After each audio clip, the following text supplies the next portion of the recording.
It's interesting, this idea of the Big Bang created the universe. That's what Einstein's theory says. That's textbook cosmology, if you like. But the current textbook picture is there was a phase in the universe's life before the Big Bang, if you define the Big Bang as the hot, dense phase from which the universe appeared, sort of burst forth 13.8 billion years ago.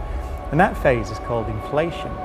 So that sounds fanciful, but that's standard cosmology at the moment. The big question then is, well, what started the inflation? What stops the inflation?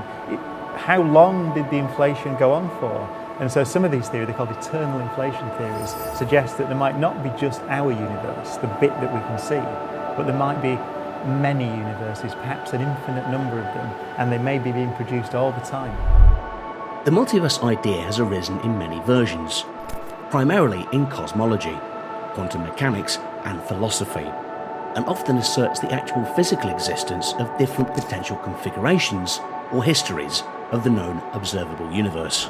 According to this theory, we exist in what could be considered just one bubble within a sea of many universes, whose properties differ from patch to patch, spanning all physical possibilities. Brian Cox supports the idea that many universes can exist at the same time. He explains the theory of eternal inflation and how these so-called bubble universes could be formed. So what we think happened is that the universe was accelerating exponentially fast. It means it was doubling and doubling and doubling in size. And the numbers are ridiculous. We think that if you started with a universe that was smaller than a single atom, then it would be bigger by a long way than the whole observable universe, with 350 billion galaxies in it, in less than a millionths of a second. So a very rapid, exponentially fast expansion. And when that stopped, all the energy that was driving that expansion got dumped into space. It heated it up. It produced the particles of matter out of which we are made and all the things that we see out there in the sky. And that's what we see as the Big Bang. This idea that that may lead to multiple universes, it's still scientifically valid, and there are people who do research into that, try and find out if there really are an infinite number of universes. This is no longer just speculative. There's actually science you can do. Many modern physicists think about a multiverse in the context of the many worlds theory of quantum mechanics.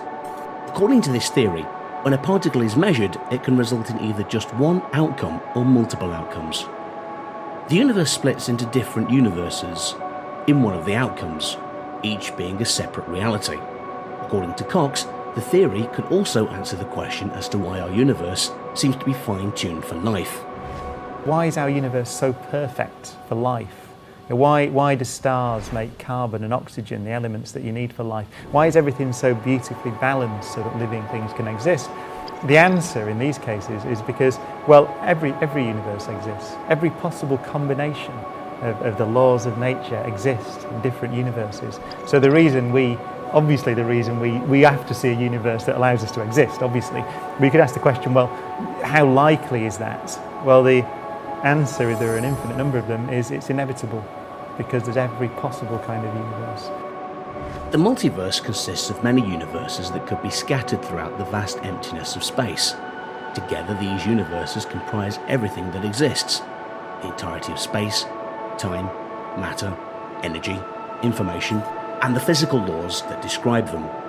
The multiverse hypothesis isn't accepted universally by physicists. One of the reasons for this is that there is no direct evidence to back up the idea of a multiverse. Nevertheless, proponents of the multiverse idea are trying to develop new ways to infer exactly how the multiverse bubble up, and what happens when those bubble universes bump into each other. There may be extra dimensions in the universe. You can't picture 4 or 5 or 6 dimensions, so imagine that we're just living on a sheet of paper, let's say. Then there are theories where here's our universe floating around, and there can be another universe floating around in a big room like this. So there are more spatial dimensions, and we're just on a sheet floating around in this bigger multiverse.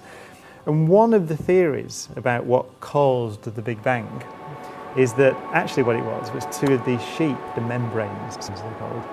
So they collide together and separate, and when they collide together, they heat themselves up, and you get something that looks like a Big Bang on that sheet of space and time, if you like. So that's another different theory for what happened before the Big Bang.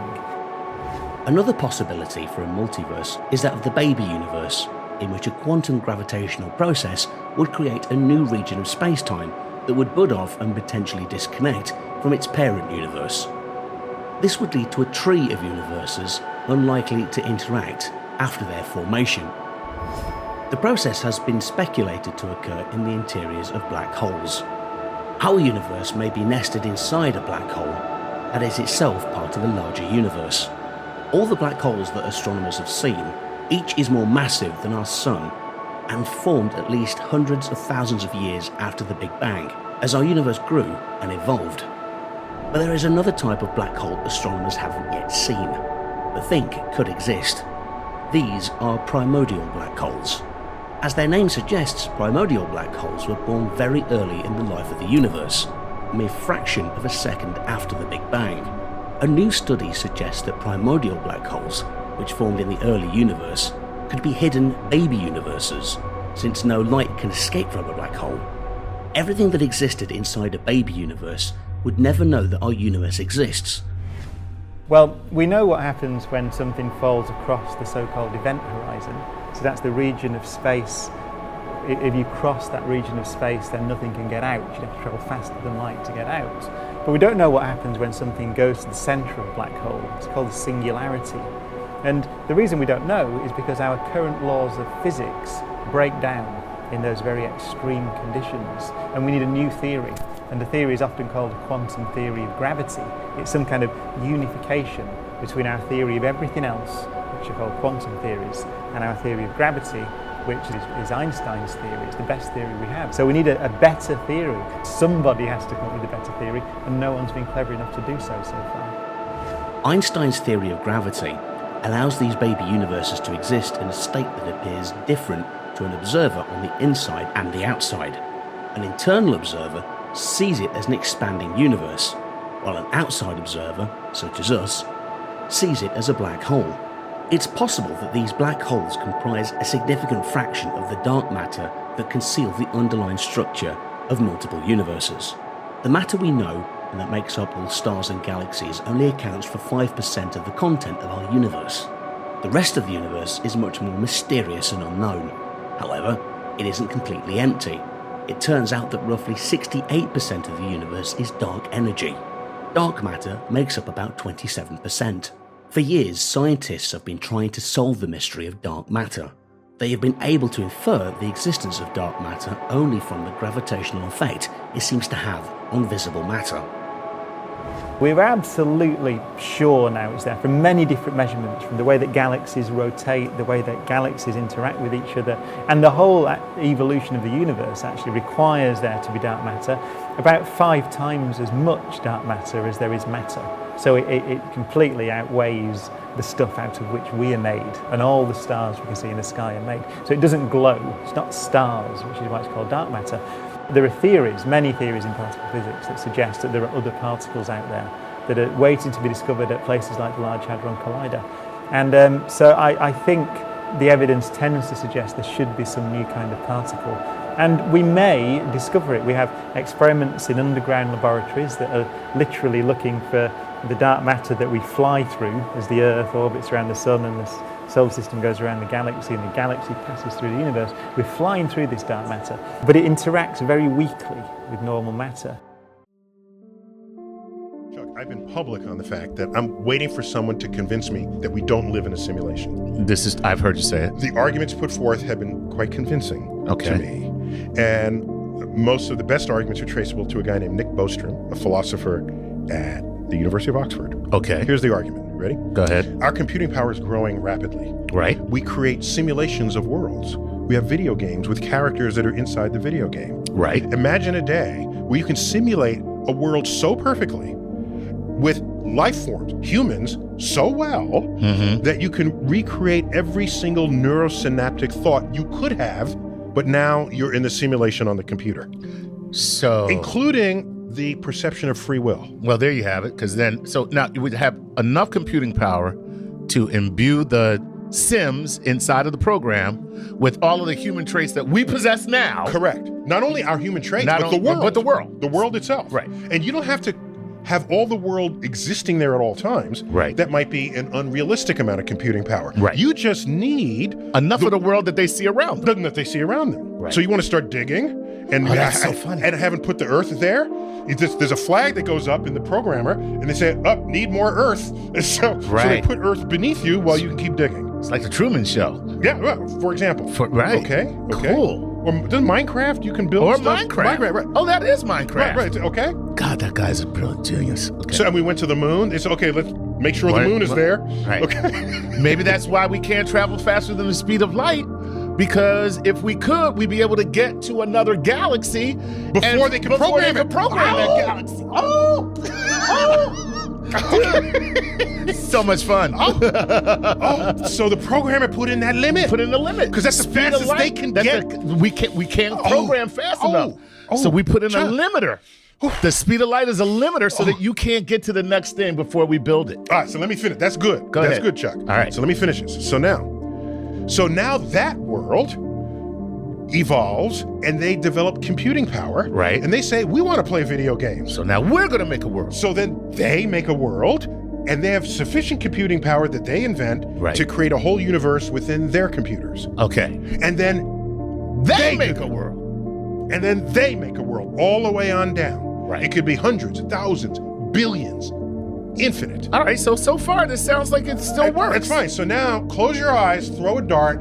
Which of these universes are you going to land in? The first one that's real or the gazillion that are not? Well, yeah. Just statistically. Okay. Am I drinking when we're playing the starts game?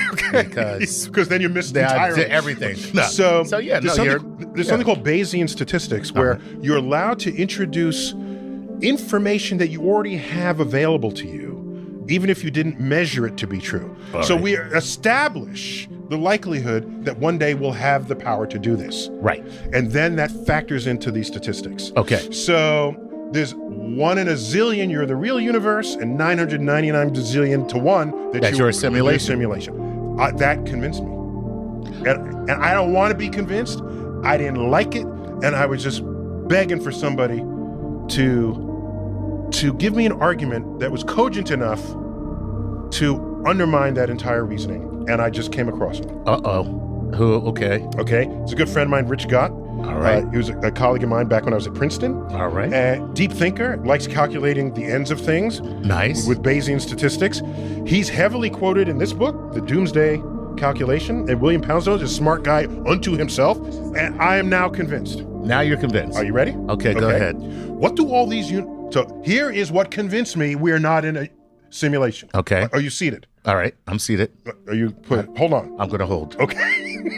All right. What do all those simulated universes have in common? They're simulations. They have the power to simulate That's themselves. what I'm saying. They're No, simulations. they have the power to simulate themselves. Right. Oh, okay. Yes. That's what they all have in common. make a simulation. They have that power. Exactly. To simulate themselves exactly. Do we have that power now? No, we don't. No, we don't. Which means that we can't send it. We can't send ourselves into the future as a simulation Because we don't have that can't- power yet. So we can't continue the chain. Wait, so either we are the real one, right. or we're the one in the chain that's still evolving to try to then make a simulation within their own world. Right. So the odds of us being a simulation goes from a gazillion to 1. I mean, to the likelihood of a right. gazillion, all right? It flips. It flips 50-50. Wow. And I'm good with that. That changes my life completely. Yeah. Okay? And no longer are your kids going to say, Dad, it doesn't matter. We're in a simulation anyway. No, you got an argument. You have a rebuttal. Exactly. Now, a quick one. I have to do my homework. I got. Ready? Go ahead. Maybe these simulators have a side activity where they like reminiscing about days before you could simulate. That would be us. So now we're Donkey Kong. Donkey Kong or Pong. We're classic. Yeah. Classic gameplay. So maybe we're just entertainment, like a historical exercise. Right.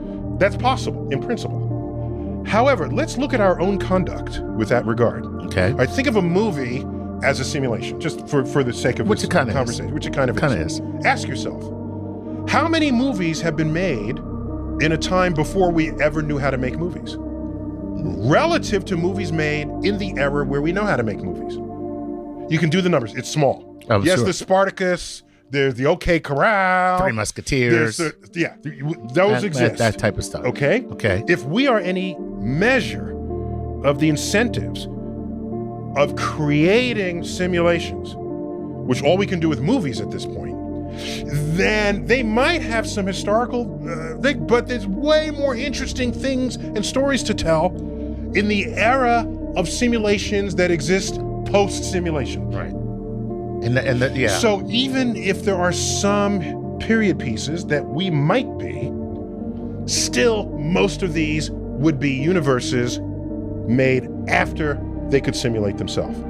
Right. If our movie-making habits are any indication of anything. So the chances are we're not a little offshoot, like a little side project. We could be, just statistically, it's Probably not likely. not, right. Because we're throwing darts. Right. And most of the stories they're going to simulate are going to be the ones that are in the era of the time they could simulate themselves. So that still brings us back to we're probably either the first or we're on our way to being the next. On our way to being the next. That's Right. correct. One or the other. That's more likely than any other possibility here. Wow. And so I can now rest well at night. So no simulation. Yeah, I'm good. I think I'm real. I think you're real. I think we're good. Well, real recognize real, so yes. I forgot about that expression. Real recognize real. Real recognize real. You So got there it. you go. Chuck, this Yeah. bump on Boom, that. boom. Star Talk. Yeah. Signing out. You've done an amazing job in this book of trying to boil it down for dummies like me, but it's hard. It is a complicated and insanely nuanced subject.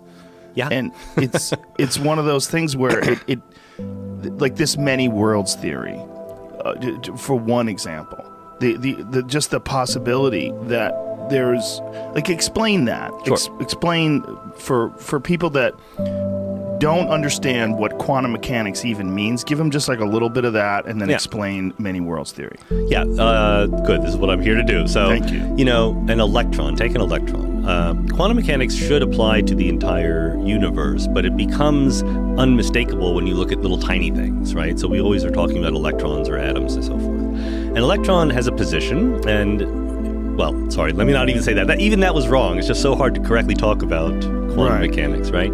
If you were Isaac Newton, before there was quantum mechanics, there was classical mechanics. And basically, quantum mechanics and classical mechanics are the only two big frameworks that have ever existed in physics. You know, classical mechanics was so good that everyone thought that was just right, and it was all a matter of filling the details until quantum mechanics came along and changed things. In classical mechanics, an electron is a point. It has a position, a location in space, and it has a velocity. It's moving somewhere. And from that, you can predict what's going to happen, okay? Quantum mechanics says, no. The electron has a wave function. So there's a wave. You know, sometimes you hear this debate about are things like electrons and photons particles or waves. The answer is that they are waves. And the wave function has this weird property that when you're not looking at it, it's a wave, it's all spread out or it's localized somewhere, but it obeys an equation, the Schrödinger equation. So far, so good, just like regular physics. There's a thing, the wave function, it obeys an equation, the Schrödinger equation. You can predict what's going to happen next. But the weird thing about quantum mechanics is that there's a whole separate set of rules for what happens when you look at the thing, when you observe it, when you measure it. That's where things get squirrely Yes. with people describing it, right? Yes. And that's where they want to go woo-woo on you. It's an opening to be woo-woo, right? When Yes. you say, like, what do you mean Right. observe something? Like, does it have to be a conscious being? Can it be a video camera? You know, that's just weird, right? Is it the act of measuring that changes things? Well, this is the puzzle, okay? This is what is called the measurement problem of quantum mechanics. That the rules we teach our students at Caltech or anywhere else when we teach them quantum mechanics in their sophomore year of college, the rules say when a system is observed, when it is measured, its state, its wave function changes dramatically, suddenly, and unpredictably. Now, let me ask you this. How do we know this based on if you're measuring it and it changes? How do we know? Because we didn't measure it before. Like, what observations are we making that we understand the state of it before it's measured without measuring it? Good. There's a couple of ways. So let me make things even simpler. Forget about where the electron is located and think about the electron is spinning, right? The electron is spinning just like the Earth spins. It's really exactly like that. It's like a little spinning top, except when you measure the spin, you can sort of send the electron through a magnetic field and it will get deflected either up or down, depending on whether it's spin up or spin down. You only ever get one of two answers. It's either going up or going down. It's nowhere in between. This is an empirical measured fact, okay? So that's a part of quantum mechanics. That's the quantum fact, that there's a discrete set of possible answers to this question. Is it spinning clockwise or counterclockwise? Yes or no. It's just those two possibilities, nowhere in between. So if you have a magnetic field that is oriented vertically, send your electron through it, it gets deflected up, you say, oh, it's spin up. So now I've measured its spin. Now I know what its state is. If I send it through another magnetic field, or oriented vertically, it will always be deflected up every single time. We know what it is. We're going to measure it. Measuring it in this case doesn't change it. It's in exactly that state. We know it, okay? Now let's send it through a magnetic field that is oriented horizontally. So it's going to be deflected either right or left. We know exactly what state it's in. It's spinning this way. But when you send it through that magnetic field that's oriented horizontally, it gets deflected left or right 50-50, unpredictably. There's no way we can predict it. And then once it is, so okay, now it's been spinning up, you measured its spin left, let's say, send it through another magnet that is going vertically. And now it's 50-50 again. It could be spin up or spin down. So somehow, even though we knew exactly what state it was in, we couldn't predict what would happen next. That is part of quantum mechanics.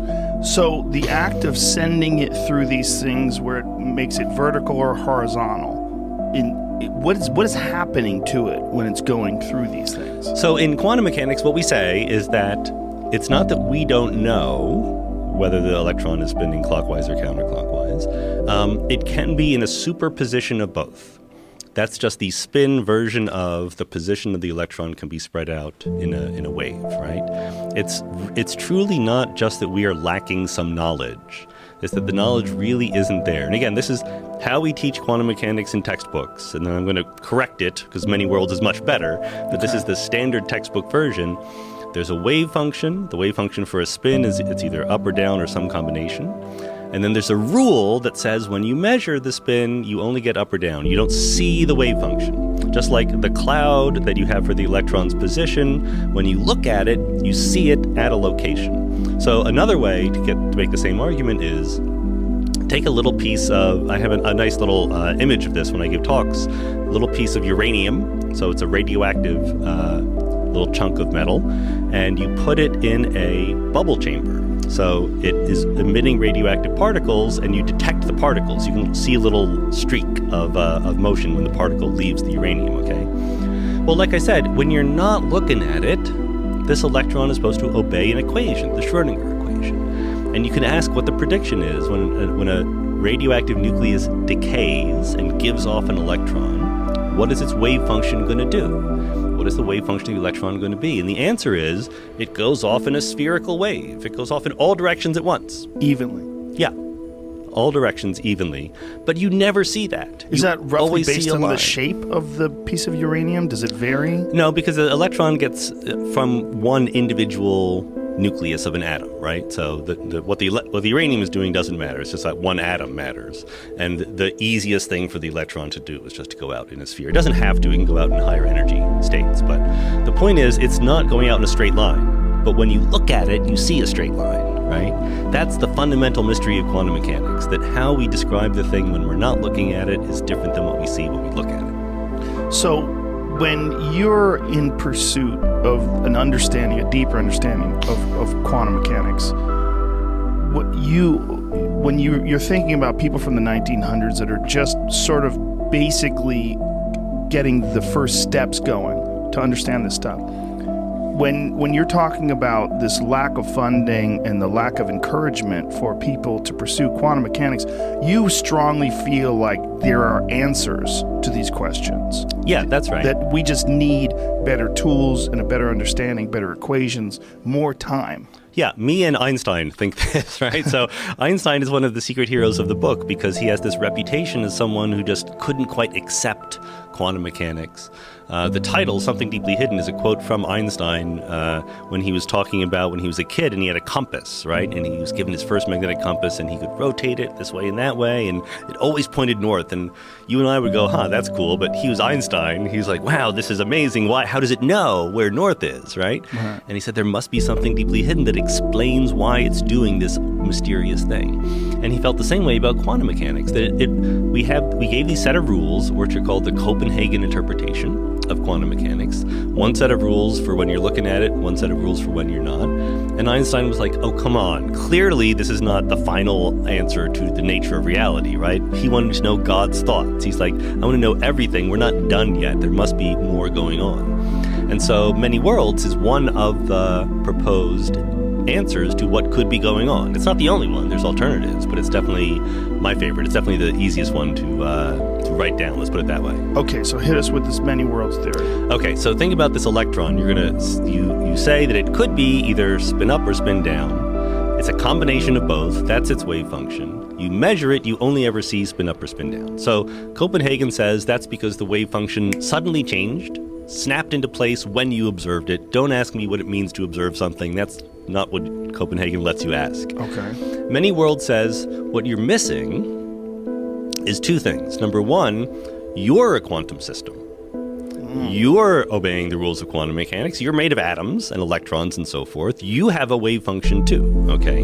So you're secretly treating yourself as a classical thing when you make that measurement, but you really should be treating yourself quantum mechanically, right? That's one thing. And the other thing is something that Einstein invented, namely called entanglement.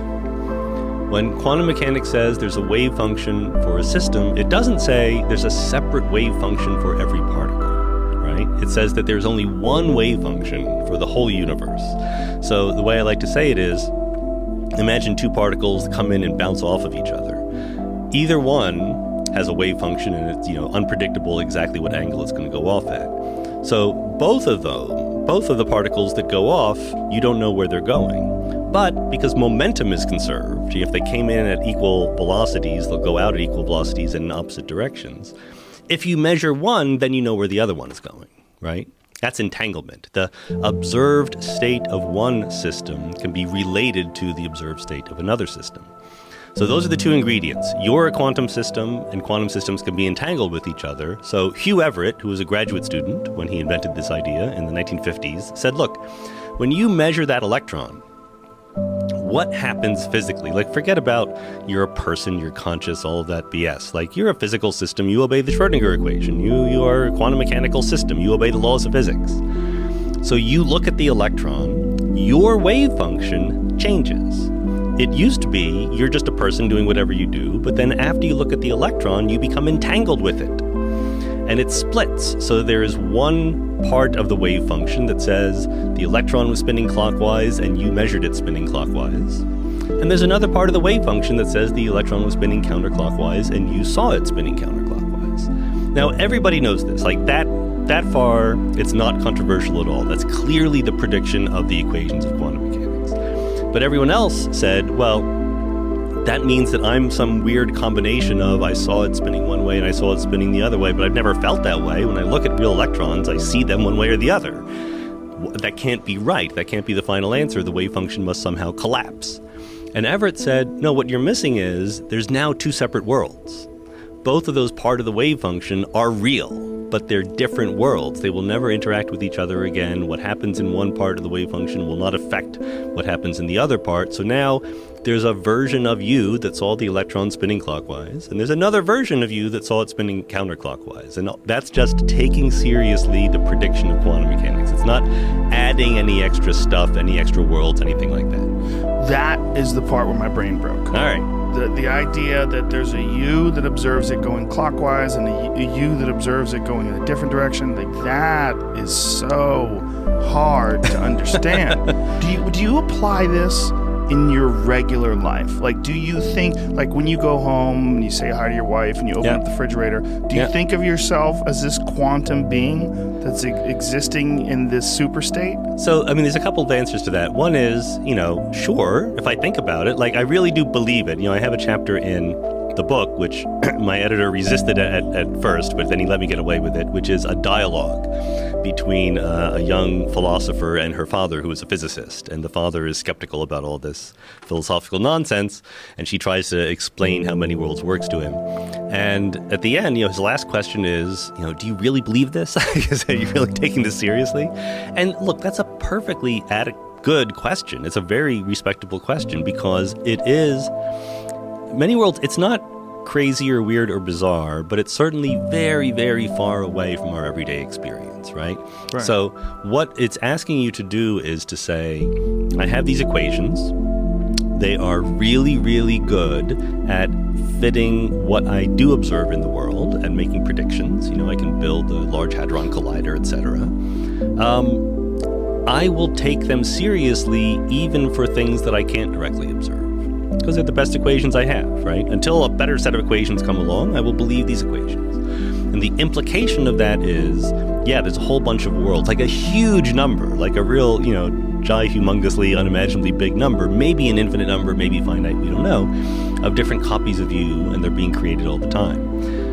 The good news is that it doesn't really affect how you go through your life. It doesn't really imply that you should behave any differently than you would if you just lived in one world. But do you think of each choice that you make possibly changing everything about the world that you exist in? How are you looking at it? You know what I'm saying? Because you are a guy who probably understands it as good as anybody that's alive. So as weird as this stuff sounds, to me it sounds like it's almost impossible for me to comprehend. So I'm trying to filter it through your understanding of it.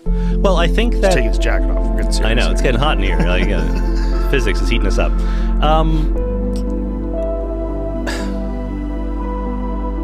I'm not exactly sure how to say it the best.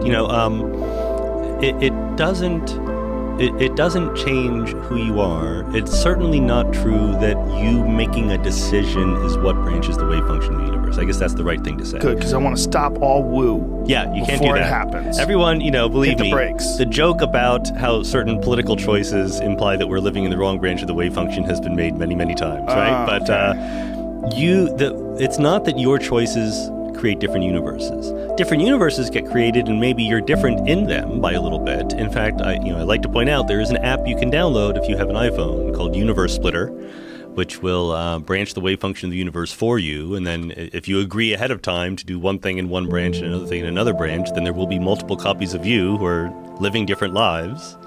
And then you can deal with that in your therapist however you like. But what is the application exactly doing? What it's doing is basically a version of measuring the spin of... It's called Universe Splitter? Universe Splitter. It's only for iPhones. I'm going to grab this right now. Sorry, Android people. Yeah, sorry. It's not even a web page. It's only an app. There's equivalent web pages. But... Okay, I'm pulling it up right now. Yeah, and what you can do, basically it sends a signal to a lab that coincidentally is located in Geneva, Switzerland, but it's nothing to do with the Higgs boson or anything like that. They send a single photon down a pipe to what's called a beam splitter. So the wave function of the photon goes 50-50. It gets sent left, it gets sent right. And if you agree, and so then it sends back whether you ended up in the branch of the wave function where it went left or where it went. There you go. 199. Come on. Yeah. The power of changing the universe is in your hands. I downloaded it. Good. I got it. I paid for it. I got it right here. Yeah. All right. So if you have any tough choices, you can type in, I want to have pizza or I want to have Chinese food for dinner tonight. Well, it says in one universe I will take a chance, in the other one I will play it safe. Yeah, but you can correct those. You can fill in whatever you want. Really? Yeah, that's the good part. But what is happening with this I will app? ask her to marry me. I will not ask her to marry me. Is this I will accept this job. I will go somewhere else. Equivalent of a quantum fortune cookie? Yeah. But except that all possible fortunes are obtained in different universes. The bad news is you can't ever find out how things went in the other universe. You can't talk to the different universes. That's the problem, right? Yeah, that's so the problem. People will be paralyzed by analysis. That's why you should act the same as if you just lived in one universe, because you can never talk to the people in the other ones. So, but now let's hit the brakes on the woo again. Yeah. Because people would like to believe that there are there an infinite number of yous existing at the exact same time, making various choices which send you off into different directions? So, number one, we don't know if it's infinite number or just really big, but there's certainly a really, really big number. It's big enough to be, big enough for whatever you want. But it's not everything. The theory does not say everything happens somewhere, right? The theory says the Schrödinger equation is obeyed. There's an equation that is obeyed. So electrons will never convert into protons because electrons are negatively charged and protons are positively charged. And nowhere in the Schrödinger equation can you violate the conservation of charge, right? So there's plenty of things that don't happen, but then there are plenty of things that do happen. And some things are more likely than others for you to experience. So again, it's sort of it's a mind-bendy thing, but it's a straightforward prediction of the equations, and it doesn't affect our lives. There's no rule that says, to be a moral person, to be a good utilitarian and make the world happy, knowing that the wave function is branching into multiple copies, I should act differently somehow. It's exactly the same as it would be in the ordinary world. So, and you are the ordinary world, no matter how many copies of you there are, or how many versions of you there are. There's nothing. So when all these copies are being made, there's no essence of you that is traveling through one of the copies, right? Like all of these people are separate people. So I use the analogy, it's like identical twins. They were the same zygote or whatever, and now they're different people, okay? So that's the same thing. Like you're you now, and if you hit the button and branch the wave function, there'll be two different people, both of whom used to be you, but they're not the same person anymore because different things happen to them. Now, when people think about the concept of quantum mechanics and the way you're talking about describing things in the micro and the macro, you think of your existence itself in a very similar manner, the way you think of electrons, the way you think of things being quantum, is that you are a combination of all these quantum things. Yeah. So you don't operate in some sort of static state that's very like here and now and carbon, and you can put it on a scale and it'll never change. There's constant versions of you. Yeah, it's kind of like a whooshing where more and more versions of you are being created all the time. And it's an interesting thing because even the best trained physicists sort of think intuitively classically. Like, look, here's a table, there's a bottle, right? You have to. You have Red to. light comes, hit the brakes. And this is how we evolved, right? Yes. That's how our brains work, right? And like I said, many worlds is one respectable version of quantum mechanics. There are other respectable versions, more respectable than the textbook presentation. But all the other ones somehow lean on our classical experience. And the textbook version certainly does. It says, you're a classical person observing a quantum mechanical system and so forth.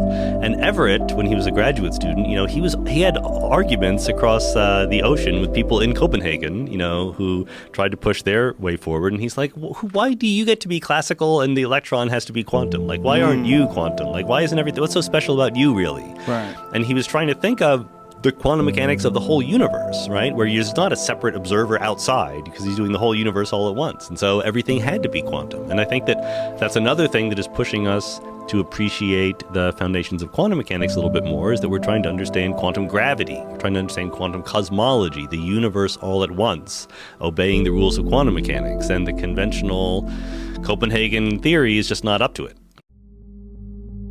But where does the conformal cyclic cosmology of starting to talk about something before that singularity? Well, I was just thinking to myself, how boring this universe is going to be. You've got this exponential expansion. This was discovered early in this century, 21st century. People discovered that these supernova exploding stars showed that the universe is actually undergoing this exponential expansion. So it's a self-similar expansion. And it seems to be a feature of this term that Einstein introduced into his cosmology for the wrong reason. He wanted a universe that was static. He put this new term into his cosmology to make it make sense. It's called the cosmological constant. And then when he got convinced that the universe had a Big Bang, he retracted it, complaining that this was his greatest blunder.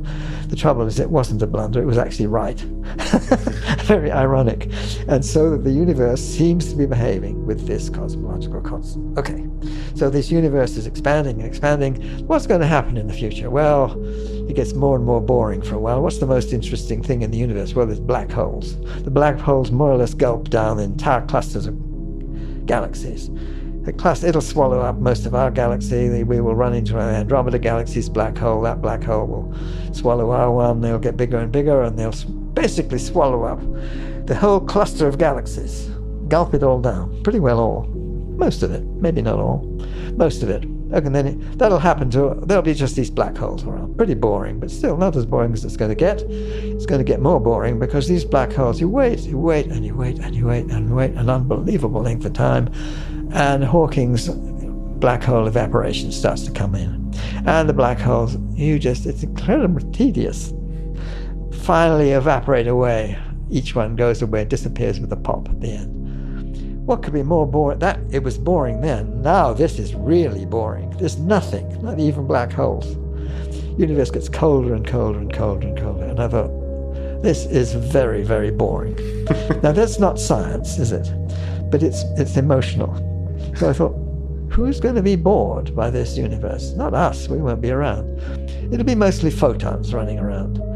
And what do photons do? They don't get bored because it's part of relativity, you see. It's not really that they don't experience anything. That's not the point. That photons get right out to infinity without experience any time. It's the way relativity works. And this was part of what I used to do in my old days when I was looking at gravitational radiation and how things behaved in infinity. Infinity is just like another place. You can squash it down as long as you don't have any mass in the world. Infinity is just another place. The photons get there. The gravitons get there. What do they get? They run into infinity. They say, well, now I'm here, what do I? There's something on the other side, is there? The usual view, it's just a mathematical notion. There's nothing on the other side. That's just the boundary of it. A nice example is this beautiful series of pictures by the Dutch artist M.C. Escher. You may know them. The one's called Circle Limits.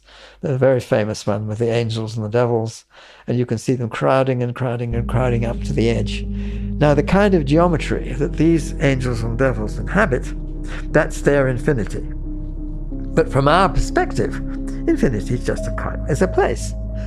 Okay, sorry, can you just take a brief pause? Yes. And just the word you're saying, infinity is just a place. So, for the most part, infinity, sort of even just going back, yes, infinity is a mathematical concept. I think this is one. You think there's an actual physical manifest? Like, in which way does infinity ever manifest itself in our physical universe? Well, it does in various places. You see, it's a thing that if you're not a mathematician, you think, oh, infinity, I can't think about that. Mathematicians think about infinity all the time. Yeah. They get used to the idea and they just play around with different kinds of infinities and it becomes no problem. But yeah, you just have to take my word for it. Got it. Now, one of the things is, you see, you take a Euclidean geometry. Well, it just keeps on going and it goes out to infinity. Now, there's other kinds of geometry, and this is what's called hyperbolic geometry. It's a bit like Euclidean geometry. It's a little bit different. It's like what Escher was trying to describe in his Angels and Devils. And he learned about this from Coxeter. And he think that's a very nice thing. I try and represent this infinity to this kind of geometry. So it's not quite Euclidean geometry. It's a bit like it, that the angels and the devils inhabit. And their infinity, by this nice transformation, you squash their infinity down, so you can draw it as this nice circle boundary to their universe. Now, from our outside perspective, we can see their infinity as this boundary. Now, what I'm saying is that it's very like that. The infinity that we might experience like those angels and devils in their world can be thought of as a boundary. Now, I found this a very useful way of talking about radiation, gravitational radiation, and things like that. It was a trick, mathematical trick. So now what I'm saying is that mathematical trick becomes real. That somehow the photons, they need to go somewhere, because from their perspective, infinity is just another place. Now, this is a difficult idea to get your mind around. So that's why one of the reasons cosmologists are finding a lot of trouble taking me seriously. But to me, it's not such a wild idea. What's on the other side of that infinity? You have to think, why am I allowed to think of this? Because photons don't have any mass. And we in physics have beautiful ways of measuring time. There are incredibly precise clocks, atomic and nuclear clocks, unbelievably precise. Why are they so precise? Because of the two most famous equations of 20th century physics. One of them is Einstein's E equals mc squared. What's that tell us? Energy and mass are equivalent. The other one is even older than that, still 20th century, only just. Max Planck, E equals h nu. Nu is a frequency, h is a constant again like c, E is energy. Energy and frequency are equivalent. Put the two together, energy and mass are equivalent, Einstein, energy and frequency are equivalent, Max Planck. Put the two together, mass and frequency are equivalent. Absolutely basic physical principle. If you have a massive entity, a massive particle, it is a clock with a very, very precise frequency. It's not, you can't directly use it, you have to scale it down. So your atomic and nuclear clocks, but that's the basic principle. You scale it down to something you can actually perceive. But it's the same principle. If you have mass, you have beautiful clocks. But the other side of that coin is, if you don't have mass, you don't have clocks. If you don't have clocks, you don't have rulers. You don't have scale. So you don't have space and time. You don't have a measure of the scale of space. Scale of space and time. You do have the structure, what's called the conformal structure. You see, it's what the angels and devils have. If you look at the eye of the devil, no matter how close to the boundary it is, it has the same shape, but it has a different size. So you can scale up and you can scale down, but you mustn't change the shape. So it's basically the same idea, but applied to space-time now. In the very remote future, you have things which don't measure the scale, but the shape, if you like, is still there. Now that's in the remote future. Now I'm going to do the exact opposite. Now I'm going to go way back into the Big Bang. Now as you get there, things get hotter and hotter, denser and denser. What's the universe dominated by? Particles moving around almost with the speed of light. When they get almost with the speed of light, okay, they begin to lose the mass too. So for a completely opposite reason, they lose the sense of scale as well. So my crazy idea is the Big Bang and a remote future, they seem completely different. One is extremely dense, extremely hot. The other's very, very rarefied and very, very cold. But if you squash one down by this conformal scaling, you get the other. So although they look and feel very different, they're really almost the same. The remote future, on the other side, I'm claiming is that, where do the photons go? They go into the next Big Bang. You've got to get your mind around that crazy idea. Taking a step on the other side of the place that is infinity. Okay, yes. But... so I'm saying the other side of our Big Bang, now I'm going back into the Big Bang. Backwards. There was the remote future of a previous eon. Previous eon. And what I'm saying is that previous eon, there are signals coming through to us which we can see and which we do see. And these are both signals, the two main signals are to do with black holes. One of them is the collisions between black holes, and as they spiral into each other, they release a lot of energy in the form of gravitational waves. Those gravitational waves get through in a certain form into the next eon. That's fascinating that there's some, maybe you can correct me if I'm wrong, but that means that some information can travel from another eon. Exactly. That is fascinating.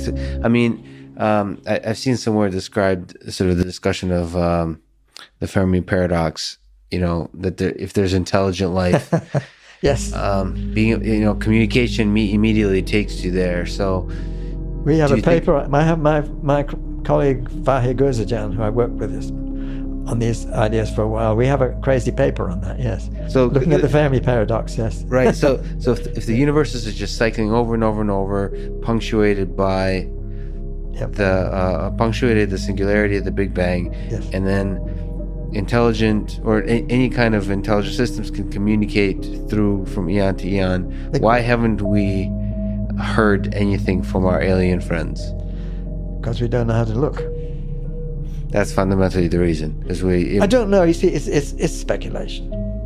I mean, the SETI program is a reasonable thing to do, but still speculation. It's trying to say, okay, maybe not too far away was a civilization which got there first, before us, early enough that they could send us signals. But how far away would you need to go before? I mean, I don't know. We've so little knowledge about that. We haven't seen any signals yet, but it's worth looking. It's worth looking. And what I'm trying to say, here's another possible place where you might look. Now you're not looking at civilizations which got there first. You're looking at those civilizations which were so successful, probably a lot more successful than we're likely to be by the looks of things, which knew how to handle their own global warming or whatever it is, and to get through it all and to live to a ripe old age in the sense of a civilization, to the extent that they could harness signals that they could propagate through for some reason of their own desires, whatever we wouldn't know, to other civilizations which might be able to pick up the signals. But what kind of signals would they be? I haven't the foggiest.